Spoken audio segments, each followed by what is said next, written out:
하게 믿고 내가 열심히 믿고 그러면 하나님 응답 주시고 내가 만족하고 그게 종교 생활입니다.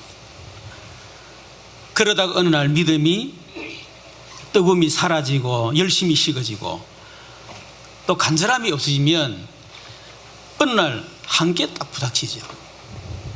그러다 보니까 다시 뜨거운 믿음, 간절한 믿음, 진실한 믿음 그걸 회복하려고 막 몸부림을 치고 노력합니다. 뭐 좋은 거지만요. 그런데 아무리 노력하고 몸부림쳐도 이전에 그 뜨거운 믿음, 간절한 믿음이 회복이 안 되는 거예요. 그러다 보니까 늘 눌립니다. 내가 뜨겁게 믿어야 되는데 진실하게 간절하게 열심히 믿어야 되는데 나 요즘 열심히 못 믿어. 간절함이 없어서 버렸어. 이러다 보니까 막 죄책감 눌리는 거예요. 거의 대부분 성도들이 사실은 신앙생활을 하는 게 아니고 이런 종교생활, 그래서 참 평안이 없고 안식이 없습니다. 예수님 분명히 말씀하기를 수고하고 무거운 짐자가 다 내게로 오라, 너희들을 쉬게 하리라 그랬는데 우리는 신앙생활 자체가 수고하고 무거운 짐이요. 그러니까 안식이 있을 수가 없는 거죠. 그러면 신앙생활은 뭐냐? 기준이 하나님이십니다. 신앙생활은 뭐냐? 하나님이 행하시는 것을 보는 것이다. 오늘 5절 보니 그러면 했죠? 와서 하나님께서 행하신 것을 보라. 이게 신앙생활이에요. 내가 하려고 하면 힘듭니다. 그렇죠.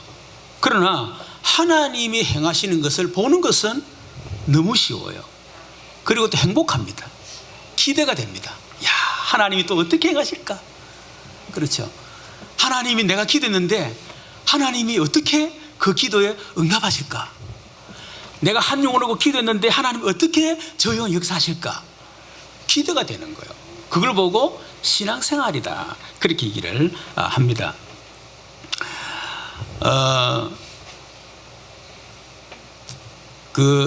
이번 주 금요일 날 부잉이라고 하는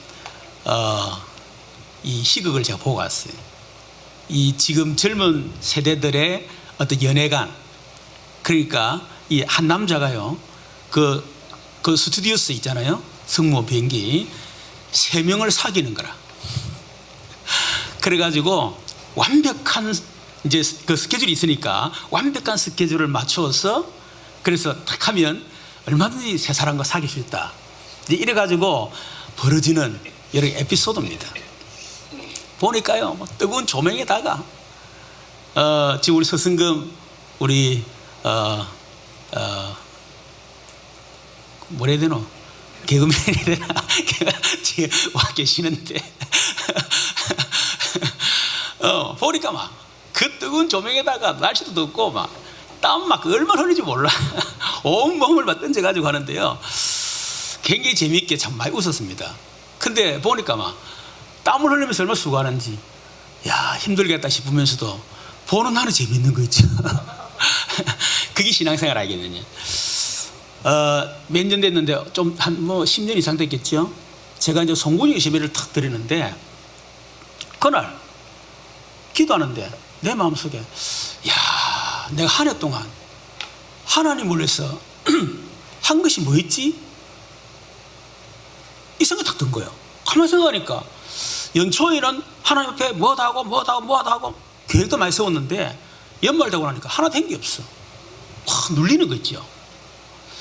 그때 하나님 저에게 이런 생각을 주시는 거지.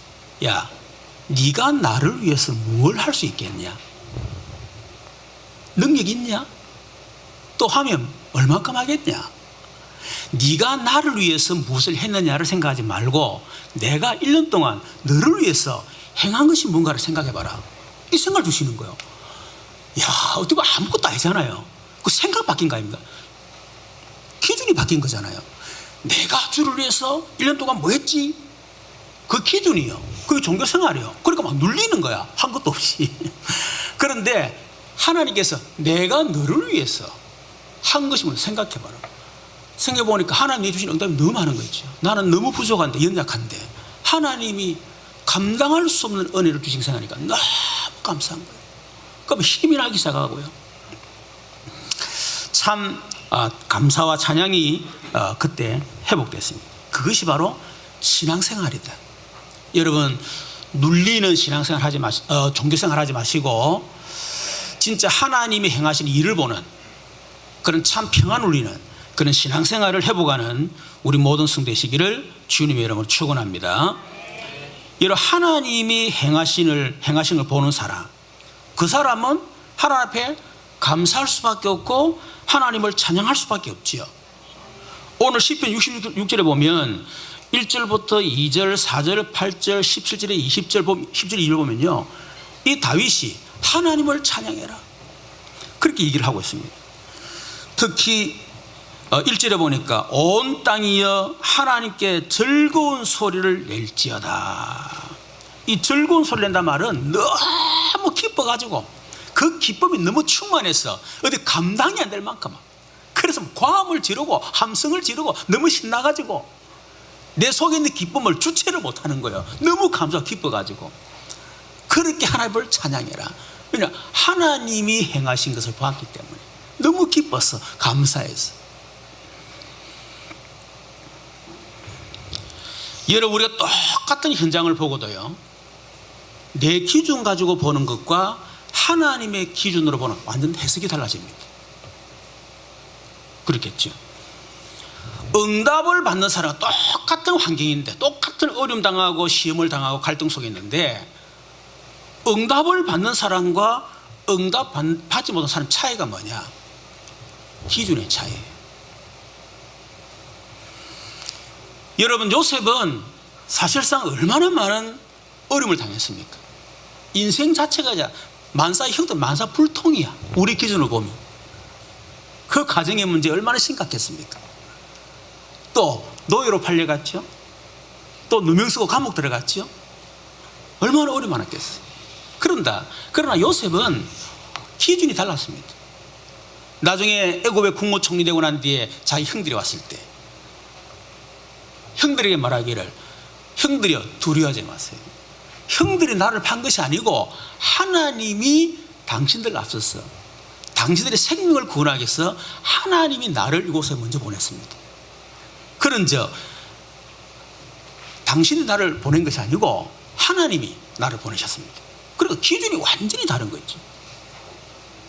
그리고 응답받을 수밖에 없는 것입니다. 그렇죠. 형들이 말이야 그럴 수 있냐? 그때 내가 잘해야 되는데, 그랬으면 내가 형들하고 잘 사귀고 이랬으면 내가 애굽에 노예를 안 했을 건데. 요셉 그렇게 생각 안 했습니다. 하나님이 이 일을 통해서 하실 일이 무엇일까? 왜 하나님이 나에게 이런 가정을 허락하셨을까? 왜 하나님이 나로 애굽의 노예로 오게 하셨을까? 하나님이 뭐 때문에 누명을 쓰고 감옥에 들어가게 하셨을까? 하나님이 행하실 일이 무엇일까? 그거 생각한 거예요. 그러니까 모든 사건, 모든 만남 전부 다 응답 축복이라. 그러니까 감사할 수밖에 없는 거죠. 출애굽한 이스라엘 백성들이 이제 가나안으로 가야 되는데 앞에 홍해가 다 가로막혔네요. 뒤에는 애국 군대가 쳐들어오고 있습니다. 그때 하나님이 행하신 일을 모르는 이스라엘 백성들은요, 하나님 와 원망합니다.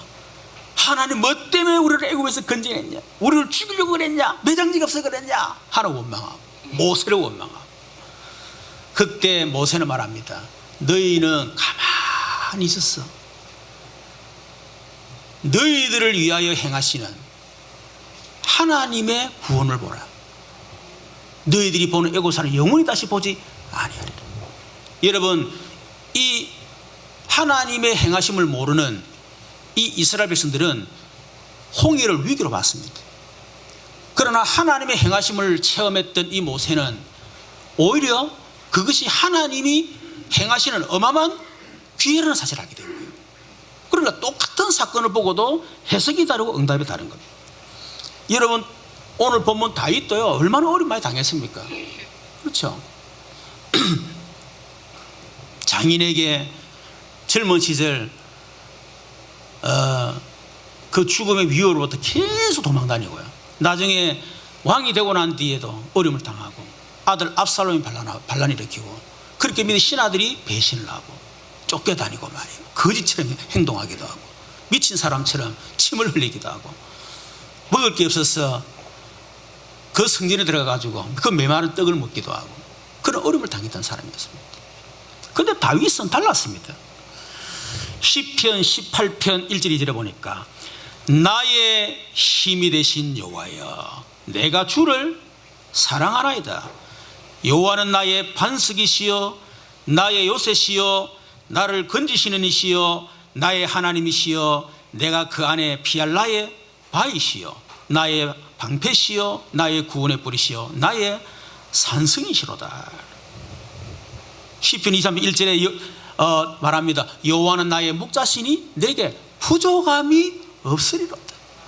그가 나를 푸른 초장으로 나를 실만한 물가로 인도하시는 이 다윗의 고백이에요. 시편 60편 1, 2절에 보니까 나의 영혼이 잠잠히 하나님만 바라며 나의 구원이 그에게서 나오는도다. 오직 그분만이 나의 반석이시여 나의 구원이시여 나의 요새시니 내가 크게 흔들리지 아니하리로다. 흔들릴 이유가 없죠. 그렇죠. 하나님의 행하심을 보았기 때문에. 저와 여러분도 기준 바꾸시고 하나님이 행하시는 걸 보는 그런 우리 모든 승되시기를 주님의 이름으로 축원합니다. 그렇다면 우리는 무엇을 봐야 됩니까? 첫 번째는 모든 인류에게 행하시는 그 하나님의 일을 우리는 볼 수 있어야 되지. 그게 뭡니까? 구원입니다. 오늘 1절부터 4절까지 보니까 온 땅이여 하나님께 즐거운 소리를 낼지어다. 그의 이름의 영광을 찬양하고 영화롭게 찬양할지어다. 이유가 뭐지요? 3절에 하나님께 아뢰기를 주의 일이 어찌 그리 어미하신지요. 어미하다 말은 한마디로 하면 능력이 어마어마하다, 때로는 무섭다, 이런 의미입니다. 하나님의 일이 어찌 그렇게 능력이 있습니까? 어떻게 그렇게 무섭습니까? 그 얘기를 하는 거예요. 이유가 뭡니까? 주의 큰 권능으로 말미암아 주의 원수가 주께 복종할 것이며, 이것은 모세가 아마 출애굽의 상황을 연상을 한 것 같아요. 이스라엘 백성들이 430년 애굽의 노예 생활을 할 때 그들의 힘으로는 절대로 빠져나올 수가 없습니다. 그래서 하나님이 양의 피 바르는 날, 그때 하나님 바로왕을 꺾으시고 이스라엘 백성들을 출애굽을 시킨 그 어마어마한 그 하나님의 그 어마어마한 권능, 그것을 연상하면서 아마 다윗이 고백인 것 같아요. 그래서 주의 큰 권능으로 말미암아 주의 원수가 주께 복종할 것이며, 그 결과로 4절에 보니까 온 땅이 주께 경배하고 주를 노래하며 주의 이름을 노래하리다 할지어다. 그 하나님의 큰 구원의 어마어마한 역사를 보고, 그렇죠, 온 땅이 주님을 경배하고 노래하고 그렇게 할 것이라고 얘기했습니다. 이걸 보고 우리는 전도 선교라고 얘기를 할 수가 있겠죠. 모든 인류에게 행하신 하나님의 그 역사가 뭡니까? 구원입니다. 창세기 1장 2절 28절에 하나님이 우리 인간을 창조할 때 원래 인간은 하나님의 형상을 가진 영적 존재로 창조해서 하나님과 함께 영원히 행복하도록, 그리고 하나님 주신 축복을 마음껏 누리고 생육 번성 땅에 충만 전부 다스리는 최고의 행복, 하나님으로 충분하고 만족하도록 그렇게 살도록 하신 거예요. 그런데 창세기 3장에 아담과 하와가 사단의 유혹에 속았어. 결국 하나님을 떠나는 죄를 지었습니다. 그걸 보고 성경은 원죄라고 얘기합니다. 창세기 3장의 아담의 원죄로 말미암아 그때부터 인간에게는 원치 않는 이런 멸망, 원치 않는 저주재앙, 이런 것들이 인간이 들어닥치게 됐고 그 속에서 인간이 살게 되어진 것입니다. 이유가 뭡니까? 로마서 3장 2, 3절에 보니까 모든 사람이 죄를 범하였으며, 원죄를 얘기합니다. 아담이 지은 원죄, 그 원죄를 범죄한 아담 이후로 태어나는 모든 사람들은 가지고 태어난다는 거예요. 그것 때문에 오는 게 뭐예요? 창세기 3장 20절이죠. 저주와 재앙과 고통과 질병과 이 땅의 모든 문제가 하나님을 떠난 원죄 때문에 온 문제입니다. 그래서 사람들은 이 원죄를 모르잖아요. 그렇죠? 내가 잘못해서 내가 잘했으면 될 건데 거짓말입니다. 우리 인간에게 어느 날 찾아오는 저주재앙은 내하고 아무 상관없는 거예요. 그걸 보고 성경이 원죄에 그렇게 합니다. 그러면 인간이 왜 그렇게 됐습니까? 요한복음 8장 44절 너희 아비 마귀 사단에 속아가지고, 아담과 하와는 사단에 속았지만은 창세기 3장 아담의 원죄로 태어나는 사람은 태어날 때부터 이미 사단에 잡혀 태어나는 겁니다. 아담은 원죄를 지어가지고 저주재앙 속에 빠졌지만은 우리 인간은 태어날 때 이미 원죄를 가지고 태어난 상태예요. 그러다 보니까 인생 자체가 저주 인생으로 태어나는 것입니다. 아담은 사단에 속아가지고 하나님 떠났지만은, 그러나 원죄 이후로 태어난 우리 인간은 태어날 때부터 사단에게 운명이 잡혀 태어나는 것입니다. 그걸 보고 인간의 근본 문제다, 그렇게 얘기를 합니다. 여러분, 아담 이후로 인간이 시작된 창세기 3장 인간의 근본 문제, 우리 인간이 태어날 때 우리와 상관없이 가지고 태어나는 이 근본 문제, 여러분 이거 해결하지 못하면 어느 날 찾아오는 이 저주와 재앙을 막을 길이 없습니다. 거기에서 해방되는 것이 구원이다. 엄청난 거죠. 내하고 상관없이 닥치는 이 저주재앙에서 영원히 해방되는 거, 그게 구원이라니까요. 이게 뭐 돈으로 계산될 수 있겠습니까? 창세기 3장 원죄 해결하지 못하면 이미 운명 자체가 마귀에 잡혔기 때문에 어느 날 사단과 운명의 시간표가 찾아오는 날 결국 운명대로 그대로 망하는 것입니다. 그게 불신의 상태예요. 거기에서 해방되는 것이 구원이다. 어마어마한 거죠. 그렇지. 어떤 분은 어떻게 예수 믿었습니까? 그러니까 예수 믿으면 운명에서 해방된다는 얘기 듣고 예수 믿었습니다. 맞습니다. 복음을 바르게 받은 거예요. 여러분, 창세기 3장 아담의 원죄를 가진 인간은 배경 자체가 지옥 배경입니다. 그래서 끊임없이 지옥 권세 아래 살아갈 수밖에 없는 거예요.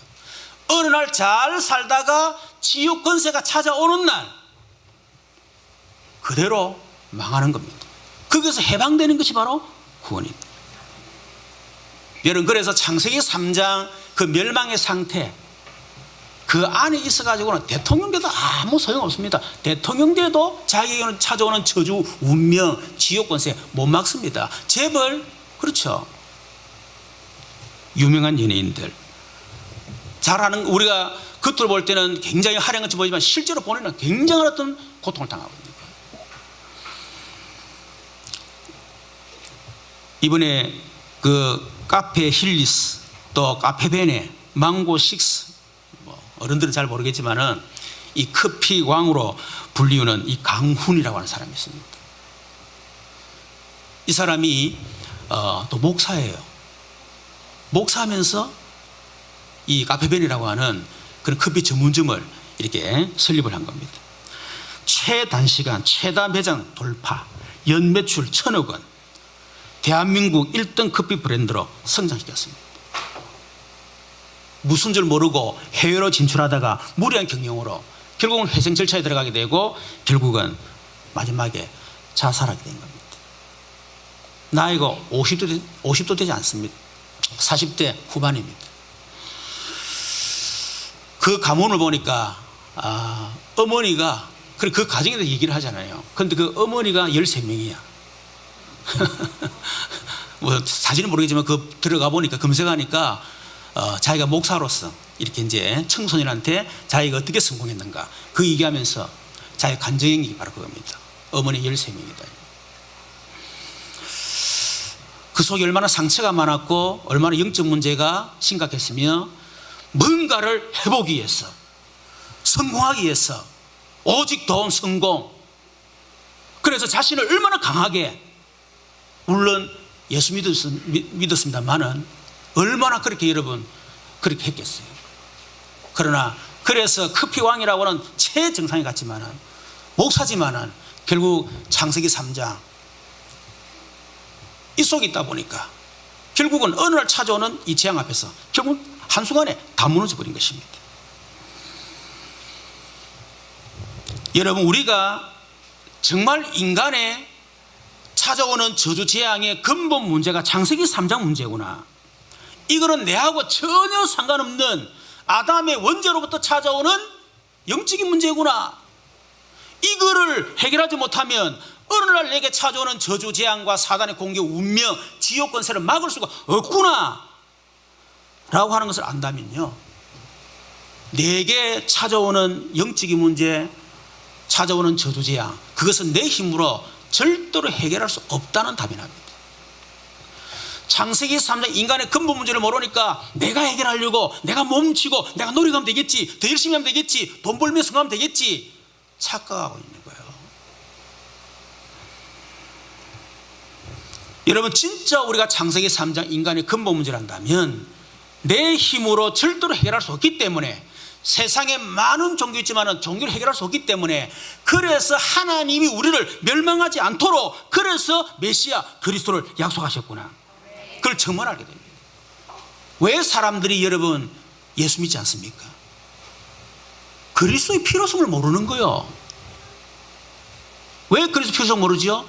인간에게 찾아오는 멸망의 근본 원인을 모르는 거예요. 내게 도대체 왜 이런 재앙이 오고 우리 가정 가문에 이런 재앙이 오는지 이유를 모르는 거예요. 그러니까 그리스도가 필요 없어. 이 문제가 나와 상관없이 하나님 떠난 원죄 때문에 온 문제구나. 그렇다면 하나님을 만나야 되겠구나. 그래서 그리스도가 필요하구나. 하나님 만나는 길.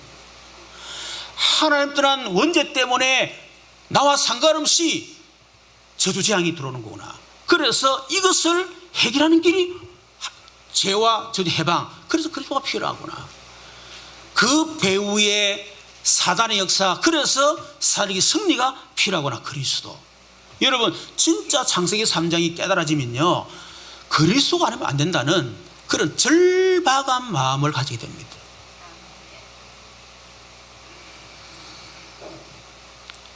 그래서 하나님의 창세기 3장 15절, 아담의 원죄를 가진 인간은, 우리 인간을 구원할 수가 없습니다. 김인용이는 여러분을 구원할 수가 없습니다. 그렇죠? 여러분도 여러분을 구원할 수가 없습니다. 왜? 아담의 후손이기 때문에. 그래서 아담의 후손이 아닌 원죄 없는 여자의 후손을 보내겠다. 출애굽기 3장 18절, 그분이 우리를 대신해서 대속물로 죽으시고 우리를 해방시킬 것이다.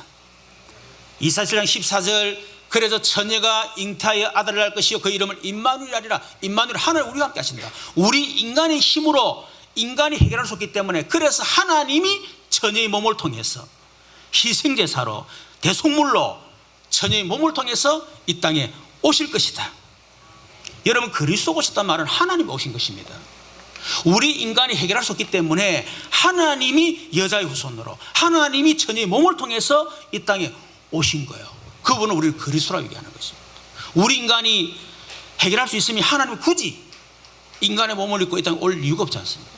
여러분 개인과 가정에 들닥치는 운명과 저주, 재앙, 흑암 권세, 그걸 여러분이 해결할 수 있으면 굳이 하나님이 이 땅에 오실 이유가 뭐겠습니까? 그렇죠. 해결할 수 없기 때문에. 그래서 하나님이 육신 있고 전이 몸을 통해서 그리스도로 오셔야만 되는 것입니다. 우리는 그분을, 그 이름이 예수라고 합니다. 마태복음 16장 16절에 보니까 주는 그리스도시요 살아계신 하나님의 아들이십니다. 여러분, 이 고백 엄청난 거 아닙니까? 예수님은 우리 인간에게 찾아오는, 어느 날 찾아오는 저주, 재앙, 운명, 사단이고 지옥 권세 완전히 해결하시는 우리 인간의 모든 문제 해결자 그리스도십니다. 그 고백이 마태복음 16장 엄청난 고백이죠.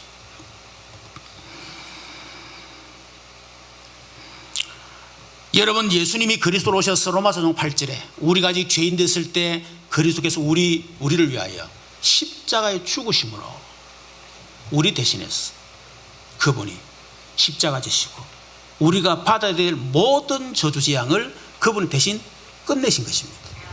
그리스도 일을 하신 것입니다. 요한의 3장 8절 하나님의 아들이 오신 것은 마귀의 일을 멸하려 하심이라.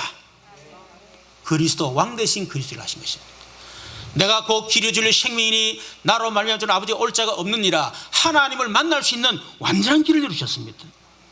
그래서 다시 말해 인간의 근본 문제, 하나님 떠난 문제, 원죄 문제, 사단의 문제를 완전하게 해결하셨다.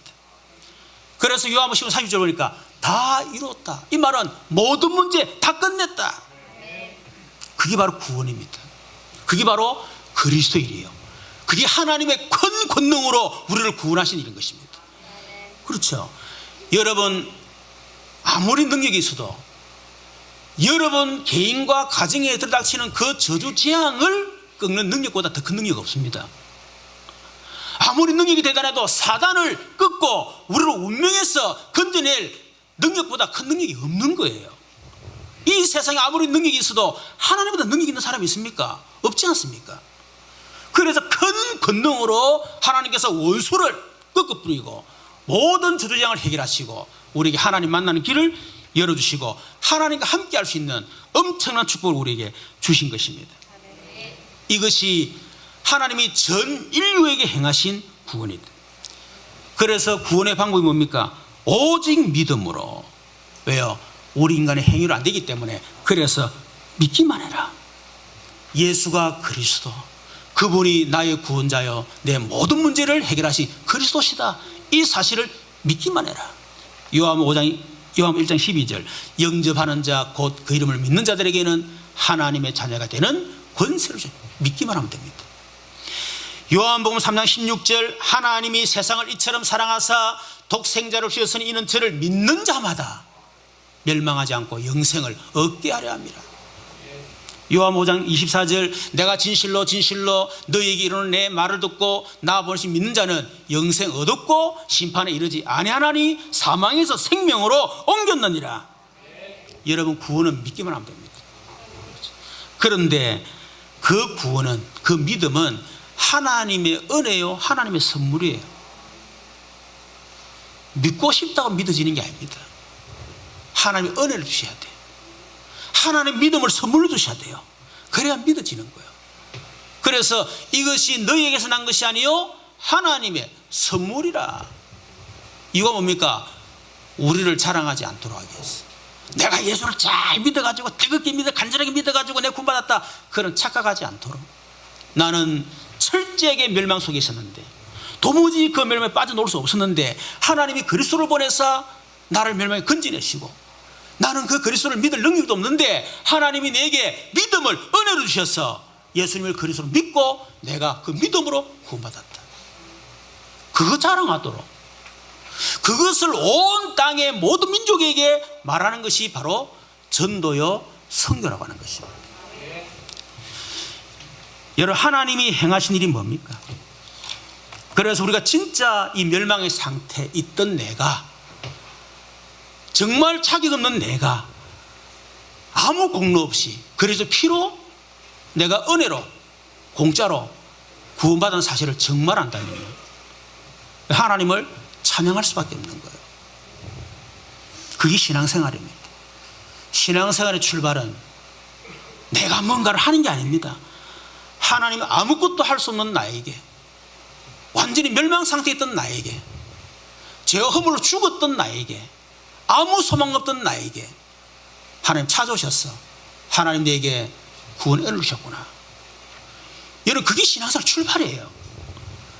그게 시작이 안 되고 다른 데서부터 뭔가를 동기를 가지고 뭔가를 열심히 하면 뭘 어떻게 하면 하나님이 어떻게 해주시고 이 문제 해결받고 하나님 경제 축복해 주시고 성공시켜 주시고, 여러분 그게 신앙생활의 출발이 되면 안 됩니다. 아무것도 안 해줘도 됩니다.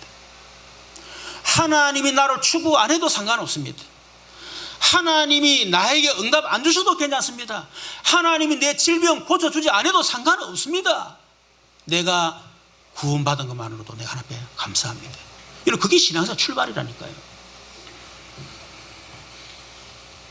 여러분 두 번째는 구원받은 언약의 백성에게 행하실 일이 뭡니까? 오늘 5절부터 12절이지. 5절부터 12절은 출애굽한 이스라엘 백성들을 다윗이 연상하면서 기록을 했습니다. 출애굽한 이스라엘 백성들, 분명히 유월절 어린 양이 피 바르고 출애굽했습니다. 구원받았습니다. 그렇죠. 그런데 앞에 홍해가 딱 가로막혀 있는 거예요. 홍해를 건넜습니다. 40년 광야 생활. 광야를 통과했는데 요단강, 여리고성, 끊임없이 우리가 생각하는 그런 문제와 얼마나 많은 인생의 어려움들이 앞에 길을 쫙 가로막혀 있는지. 우리가 생각할 때는 야, 예수 하나님이가 이제라면 만사형통이다 막 그렇게 생각하죠. 착각 버리세요. 뭐 때문에 하나님이 이스라엘 백성들에게 그 유월절 어린 양 수천 수만 마리 양을 죽여가면서 그들을 건져내신 존귀한 그 언약의 백성 하나님 자녀들에게 뭐 때문에 하나님이 홍해 40년 광야 생활 그 요단을 건너게 만든 여리고성 뭐 때문에 그걸 통과하게 만드셨겠어요? 이유는 간단합니다. 430년 애굽의 노예 생활하면서 가지고 있던 각임, 뿌리, 체질 그거를 바꾸도록 하겠어. 출애굽에서 구원받았지만은 그러나 사실상 지금 애굽의 각임, 뿌리, 체질, 노예 근성 그대로 가지고 있는 거요. 그거를 가지고 있는 한 어느 날 사단의 공격을 받는 것입니다. 구원받았지만은 사단이 여러분 나 이제 구원받았으니까 끝났지 아닙니다. 너희 대적 마귀. 그래서 틈을 타지 못하게 하라 그랬어요. 그 틈이 뭐냐? 우리가 구원받았지만은 아직까지 우리 속에 있는 사단의 세 가지 올무, 나, 돈, 성공, 그게 각인되어 있는 거예요. 사단은 항상 나, 돈, 성공 그걸 파고 들어가는 겁니다. 그거를 바꾸라는 거예요. 우리 속에 있는 사단의 함정 뭔가 집착하지 않습니까? 사단의 함정에 걸려가지고 그렇죠? 뭔가 집착하고 있는 거 그게 우리 속에 뿌리 내리고 있는데 그거를 뿌리채 뽑으라는 거예요. 우리 속에 불신자로 살았을 때의 6가지 운명의 틀 여전히 그게 우리가 묶여 살아가고 있지 않습니까? 그렇죠. 거기서 빠져나오라고 하는 것입니다. 그 방법이 뭐냐? 하나님이 홍해를 건너게 만드시고, 홍해는 다른 게 아닙니다. 하나님의 절망 앞에서 하나님의 능력을 체험하라 그 말이에요. 그래서 그 홍해 기적을 통해서 각인 뿌리 체질을 바꾸라고 하는 것입니다. 광야 40년 마찬가지, 요단강 여리고 다 마찬가지입니다. 그래서 10절에 보니까 이런 말씀이 있죠. 하나님이여 주께서 우리를 시험하시되, 하나님 우리 시험하십니다. 또 11절에 보니까 우리를 끌어 그물에 걸리게 하시며, 이런 그물에 걸리면 못 빠져나옵니다. 그렇죠. 꼼짝 죽는 거예요. 해녀들이 이 물질하시다가 그 그물에 걸려가지고 돌아가시는 경우들이 많이 있습니다. 그물에 걸려 빠져나오지를 못해요. 인생의 그물, 그게 끊으면 풀기에 사다 보면 더 묶여버려. 그게 바로 올무예요. 하나님이 우리에게 인생의 그물, 그거 걸리게 하시며 어려운 짐을 우리 허리에 메어 두셨으며, 12절에 사람들이 우리 머리를 타고 가게. 다시 말해 머리 타고 나면 머리 짓밟는다는 거야. 불신자들에게 세상 사람들이 우리 머리를 짓밟게 만들었던데 아니 언약의 백성인데 하나님이 말이야. 이유가 뭡니까? 주인 바꾸라는 거예요. 네가 주인 되지 마라. 네 인생의 주인은 네가 될 자격이 없다. 네 힘으로는 절대로 네게 다가오는 저주 재앙과 영적 문제 사단의 공격을 이길 수가 없다. 그래서 그리스도를 주인으로 바꿔라. 그리고 세상 배경 가지고 살면 그것 때문에 시험 들고 그것 때문에 갈등하고 그것 때문에 열등과 비교시 상처 속에 살아갈 수밖에 없지 않냐. 이제는 세상 배경이 하나님의 나라를 배경으로 바꿔라. 보호자의 축복. 이제는 네 힘으로 네 능력으로 살지 말고 철저하게 성령의 능력으로 하나님이 위로부터 부으시는 하나님의 능력으로 살아라. 여러분, 그렇게 하나님이 우리에게, 구원받은 우리에게 그렇게 많은 어려움과 시험과 갈등과 문제를 하나님이 허락하시는 것입니다. 12절에 보니까 우리가 불과 물을 통과하였더니, 때로는 불과 물. 저는 지금도 저는 무서워합니다. 초등학교 때 물에 빠져 죽어가는 경험이 있었기 때문에 지금도 물 보면 두려워요. 불을 얼마나 무섭습니까? 그래서 어릴 때 제가 이제 호기심이 제가 좀 있어가지고요. 우리도 산동네잖아요. 그래가지고 야, 이 불 붙이면 어떻게 되지? 이래 된 거야. 이러고는 불 붙여버리면 산에다가.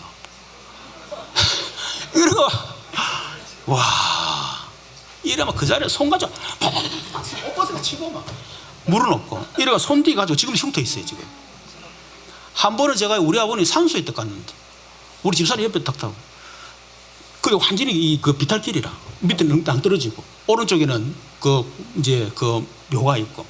근데 집사람, 여보 시동 닦으면 차가 어떻게 될까? 이래 된 거예요. 그러니까 함부로 그걸 하지 말라는 거야. 일단 내리라. 이래가지고 시동 꺼버린 거야. 완전히 핸들이요, 완전히 딱 뭐라 그럽니까, 이게 그게 돼가지고 제동이 안 되는 거야. 브레이크는 안 밟아지고, 와, 밑에 낭 떨어지지. 억지로 털어가지고요. 야, 이거 호기심 때문에 이게. 그러니까 물에 빠진 경험이 있다 보니까 이 두려운 거예요, 이게. 여러분, 우리에게 하나님이 시험 주고 뭡니까, 건물 주고 어려운 짐 주고 불가물, 그거 자체가 목적이 아니에요. 목적이 뭡니까? 12절 보세요. 사람들이 우리 머리를 타고 가게 하셨나이다. 우리가 물과 불을 통과하였더니 주께서 우리를 끌어내사 풍부한 곳에 들이셨나이다. 하나님 우리를 풍부한 곳 다시 말해 가나안 정복이라 할 수 있겠죠, 그죠? 그곳으로 우리를 들어가도록 하기 위해서 그렇게 하는 거예요. 욥기서 23장 10절에 욥이 당한 고난 우리가 너무나 잘 알고 있지 않습니까? 욥이 말합니다. 그러나 내가 가는 길을 그가 아시나니 그가 나를 단련하신 후에는 내가 순금같이 되어 나올. 여러분, 욥은 결론 알았어요. 결론을. 야고보서 1장 2절 4절에 보니까 야고보 말합니다. 내 형제들아, 너희가 여러 가지 시험을 당하거든 온전히 기쁘게 여겨라. 여러 가지 시험 당하면 어떻게 온전히 기쁘게 여깁니까? 온전히 기쁘게 이라 말하면 대환영해라. 현수막 걸어라. 시험아 왔구나. 환영한다. 그 말이에요. 기다렸다. 이 말이에요. 이유가 뭡니까? 이는 너희 믿음의 시련이 인내를 만들어내는 줄 너희가 알미라. 인내를 온전히 이루라. 이는 너희로 온전하고 구비하여 조금도 부족함이 없게 하려 함이라. 하나님이 서실 사람으로, 하나님이 축복할 사람으로 부족함이 없게 하겠어. 그래서 하나님이 시험을 통과하게 만드는 거예요. 여러분, 우리가 정금같이 놀라 그러면 그냥 정금같이 놓습니까? 그렇죠. 온갖 불순물들 얼마나 많아요. 그걸 재련소에 넣어가지고 그것도 가고 막 몇 번 해가지고 놓는 게 정금이에요. 그렇죠. 우리가 작품 만들 때도 그냥 작품 만들어집니까? 필요로 다 깨야 돼. 그 깨는 소 얼마나 아플까요? 그렇죠. 쓸데없는 거 다 끄꺼내야 돼요. 거기서 나오는 것이 작품이, 명품이 나오는 거예요. 하나님이 저를 명품 인생으로 만들기 위해서 여러분에게 쓸데없는 거, 그거를 하나님 제거하기 위해서 여러분에게 시험, 갈등, 문제, 여러 가지 위기를 허락하신 줄로 믿습니다. 빌립보 1장 6절에 보니까 너희 안에 착한 일을 시작하시니가 그리스도의 예수의 날까지 이루실 줄을 우리가 확신하노라. 이루어가 계십니다. 저도 몰랐었어요. 그런데 제가 복음을 체험하고 어느 날 제가 전도자가 되고 과거를 돌아보니까 하나님이 나를, 그래서 그런 가정에서, 그런 환경 속에서, 그런 문제, 그런 위기, 그런 엄청난 어려움을 내게 허락하셨구나. 그게 발견되니까요, 그 지난 날과 얼마나 감사한지 몰라. 한 가지도 버릴 게 없는 거죠. 너무 완벽한 하나님의 축복이요. 이것이 이 다윗만의 고백이 아닙니다. 저만의 고백이 아니에요. 그 여러분의 고백이 돼야 될 것이고 그래 될 것입니다. 이것을 본 사람들은 지금 고난이 왔다, 문제심이 왔다, 하나님 앞에 찬양할 수밖에 없는 겁니다. 여러분 9절에 보니 이런 말씀이 있죠. 그는 우리의 영혼을 살펴두시고 우리의 실족함을 허락하지 아니하시는 주시거든. 우리는 늘 실족합니다. 날 넘어지고 뭐 된다 안 된다 뭐 낙심하고. 그러나 하나님은 우리의 실족함을 허락하지 아니하신다. 지나고 보면 얼마나 완벽하면 나는 실족했다 싶은데 실패했다 싶은데 나는 망했다 싶은데 보니까 그게 최고 축복의 자리예요. 응답의 자리였었어. 그게 없었더라면 내가 실족하지 않았더라면 어떻게 됐을까? 지금도 내 능력으로 내 방법으로 살다가 분명히 한계 부닥쳐서 그렇게 살 건데 하나님 나를 거기서 건지내셨구나. 내 주인 되셨구나. 모든 문제 해결하시구나. 여러분 그런 고백을 하게 되는 겁니다. 그러니까 얼마나 우리가 감사하냐 이거예요.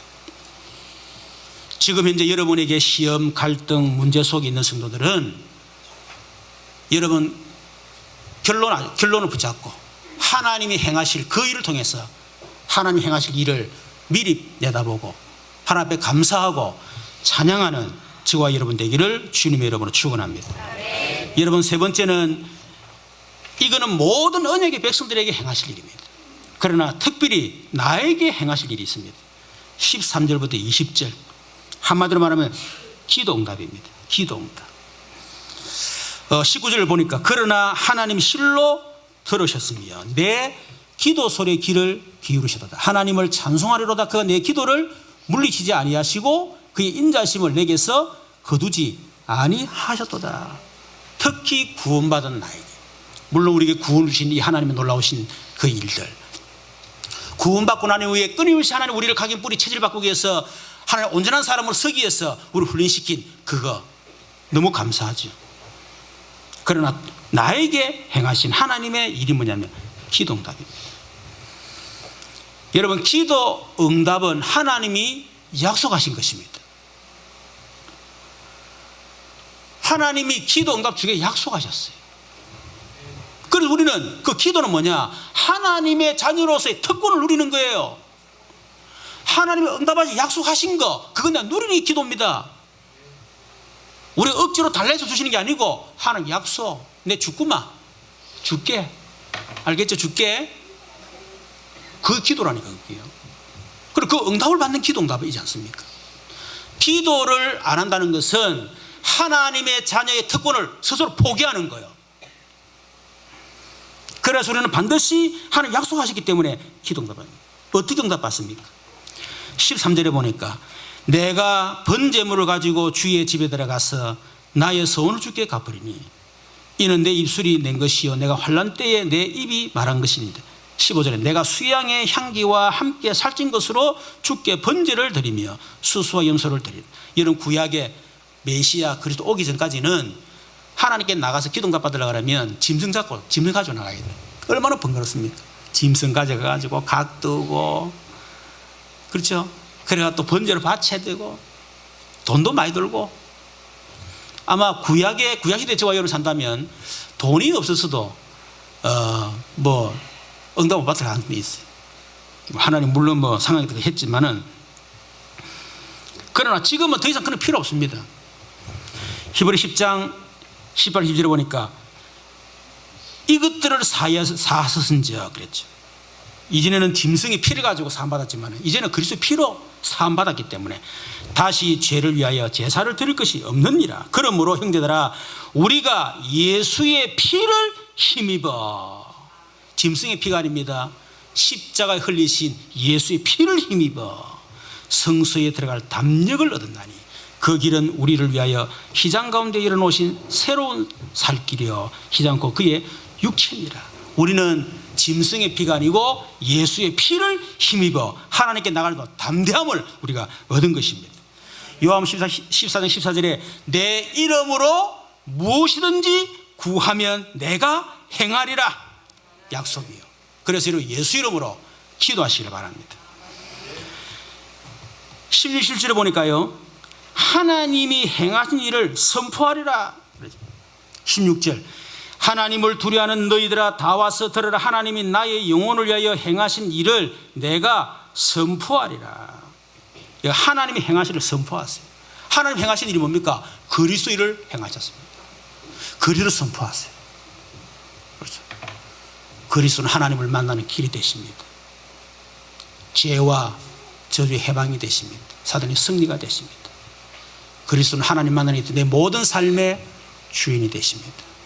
우리 가정에, 우리 남편, 아내, 내 사업의 주인 되십니다. 죄와 저주 해방이 되시면 나에게 죄와 저주에서, 질병에서, 가난에서 해방을 주셨습니다. 사단의 승리가 되시면 나에게 사단 이길 권세를 주셨습니다. 그 이름으로 여러분 사단을 끊고 여러분 그리스도 이름을 선포하십시오. 예수님이 십자가에서 행하신 그 그리스도 일을 내가 선포하리라. 그럴 때 흑암이 무너지는 어마어마한 역사가 날 줄로 믿습니다. 그때 여러분 가정 가문의 모든 저주 재앙이 꺾이는 역사가 일어나게 될 것입니다. 여러분 그리스도를 선포할 때 그때 하나님의 어마어마한 능력이 여러분에게 나타나게 될 것입니다. 하나님이 행하신 일을 선포하는 겁니다. 우리에게 신분과 권세 우리에게 주셨어요. 그걸 선포하세요. 지금 내 안에 계신 성령께서 내 모든 삶의 주인 되사 저를 책임져 주시옵소서.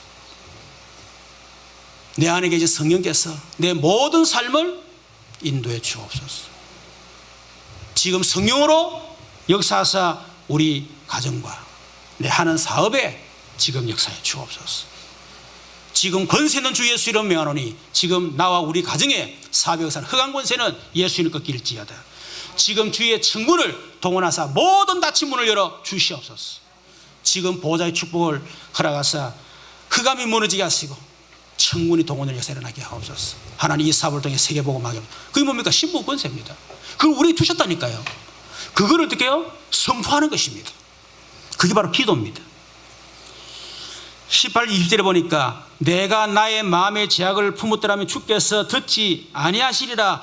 여러분 죄악을 품지 마세요. 이미 예수님은 십자가에서 여러분의 모든 죄악을 다 끝냈습니다.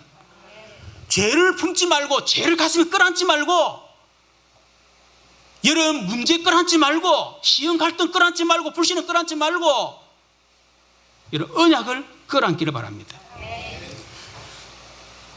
19절에 보니까 그러나 하나님이 실로 들으셨으며 내 기도 소리에 귀를 기울이시도다.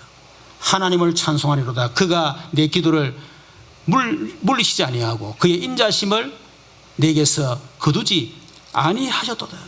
하나님은 저와 여러분의 그 기도를 물리치지 않고 하나님은 거두지 않으시고 응답 주실 줄로 믿습니다. 예레미야 33장 3절에 너는 내게 부르짖으라 내가 네 응답하겠고 네가 알지만 크고 은밀한 일을 네게 보이리라. 여러분 기도는 하나님이 행하시는 것을 행하는 일을 보는 것이 바로 기도예요. 여러분 기도하세요. 하나님 우리 남편을 역사해 주세요. 그리고 끝내세요. 저렇게 왜 안 변하지? 저 인간적 언제 변하겠노? 그러지 말고 하나님 행하는 보시라고. 내가 기도했으니까 하나님이 어떻게 행하는지 보자. 술 처먹고 이상하다면 더 기대를 가지세요. 하나님이 제 가운데 어떻게 역사하시지? 그거 보라니까. 여러분 질병으로 고통 나는 분 있습니까? 기도하세요. 하나님 내 질병 십자가 이미 다 끝냈으니까 예수님 저를 치료해 주세요. 그리고 하나님 어떻게 역사하시나 여러분 보시라니까. 그게 바로 기도 응답이에요.